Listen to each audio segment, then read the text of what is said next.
asalaamaaleykum mbokk yi tey la dibéer juróom-ñetti fan ci weeru rakki gàmm ci atum junni ak ñeenti téeméer ak ñeent fukk ak ñett ci gàddaay yonente bi sallallahu alayhi wa sallam dëppoo fukki fan ak ñeent ci weeru novembre ci atum ñaari junni ak nit ak benn juróom-ñetti fan bokkul ci lim yu fàtt yi lim bu rafet la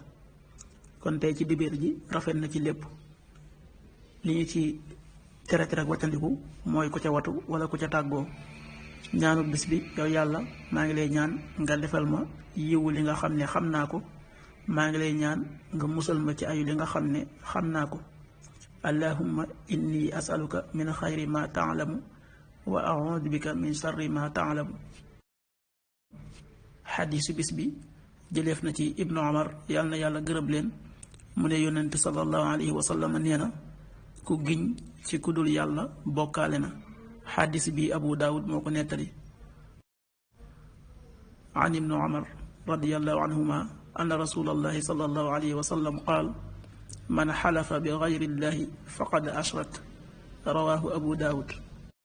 waxtu julli yi suba waxtoom dana tàbbi juróomi waxtu wu tegal juróom fukki simili, tisbaar benn waxtu wu tegal fukki simili ak juróom-ñaar, tàkkusaan ñeenti waxtu wu tegal fukki simili ak juróom-ñaar,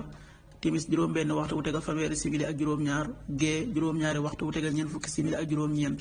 loolu mooy waxtu julli yi ci Touba ak li ko wër. bu fekkee nekkul Touba soo ko féetee penku ñaar fukk ak juróom-ñaari kilomètre yu ne wàññil benn simili, soo ko féetee sowwu